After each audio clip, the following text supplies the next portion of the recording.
Hello everyone, my name is Eric and welcome to Zero to Hero Poker.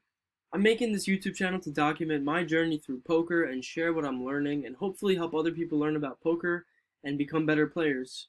I recently got into poker and since I've started playing I haven't been able to put the game down, and I just want to share this game with as many people as possible because I know I enjoy it a lot and I know many of you could enjoy it as well.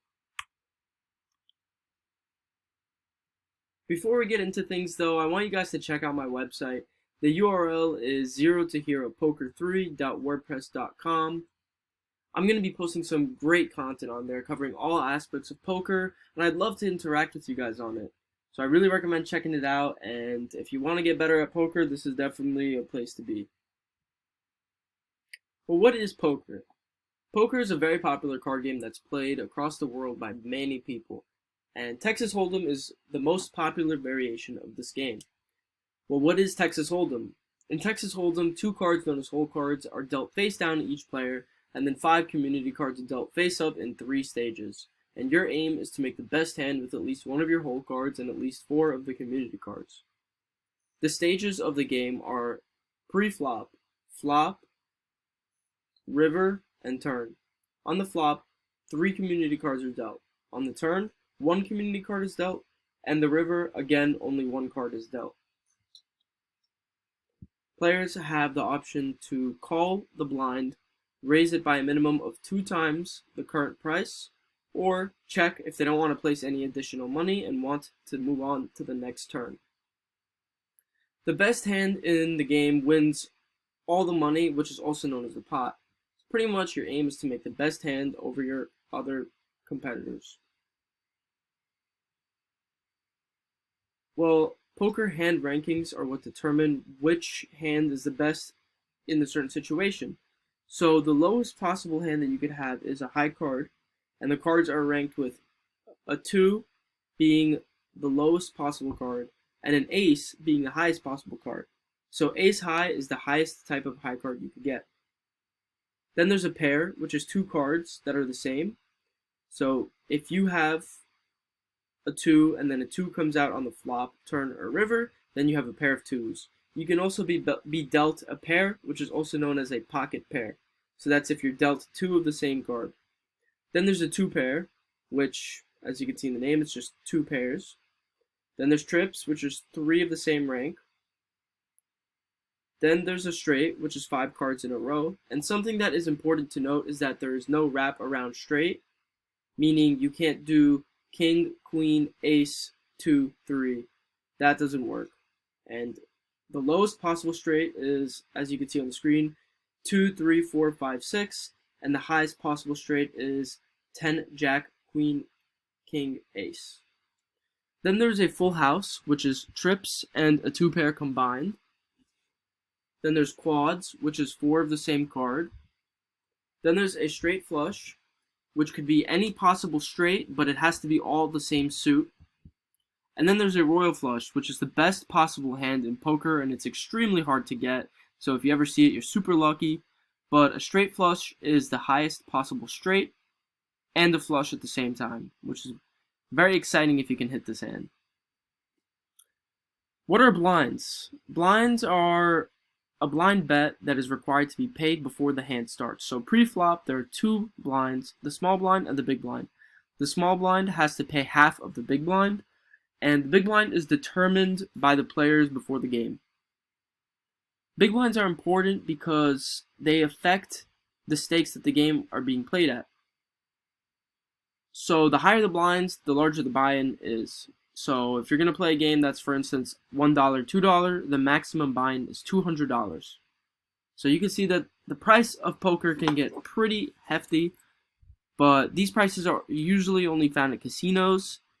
If you're running home games, you can set the blinds with whoever you're playing with, and that's something you decide before you deal the cards. Positioning. This is a super important concept in poker. At a full table, there are 9 players, but you don't need 9 to play. You could play with as many as 2 players, but traditionally there are 9 players at a poker table, and in each hand, there's a first person to ask and the last person to act. The first position is called the small blind, which you can see over here. The small blind is second to last to act before the cards come out, so pre-flop. But when the flop comes out, the small blind is first to act.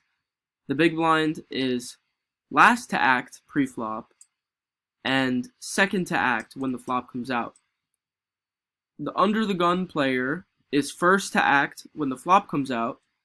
I mean pre-flop, sorry for that. They're first to act pre-flop, and when the flop comes out, they're third to act. And the order continues. Under the gun +1 is second to act pre-flop and fourth to act on the flop. Under the gun +2 is third to act pre-flop and fifth to act post-flop. Low jack is fourth to act pre-flop and sixth to act post-flop. The hijack is fifth to act pre-flop and sorry, I'm having a little brain fart here, guys. And seventh to act post-flop. And the cutoff is sixth to act pre-flop, and it is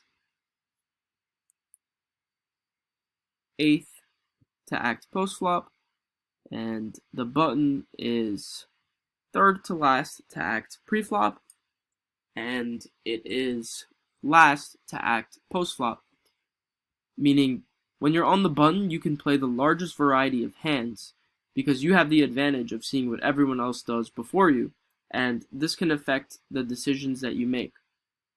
When the cards come out, you're going to be the last person to act, so it gives you a little bit of time to see what everyone else does. The ranking of hands that you should be playing decreases the earlier position you are. So if you're in the small blind, big blind, under the gun, and under the gun +1, you're not going to be playing many crazy hands, especially under the gun. Since you're the first person to act pre-flop, there are 8 other players that could re-raise you, meaning if you bet 2 big blinds, someone else could make it 6. So you want to play a very narrow range of hands on this position, and the deeper position you get, the more late you are to act, the wider range of hands you could play. And this is a really important concept to understand. However, the thing about poker that makes it so fun is that you're not required to play in any which way, meaning if you want to play a wide range of hands, you can do that. Who knows, you might get lucky. However, if you want to be a winning player over time, you have to play a correct range of hands based on your positioning. This is going to make sure you lose the least amount of money and you make the right decisions. Well, guys, this is it for this video. I want to thank you all for watching, and I hope you enjoyed and had the chance to learn something new.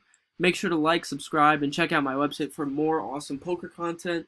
I can't wait to see you guys on my second video, and once again, thanks for watching.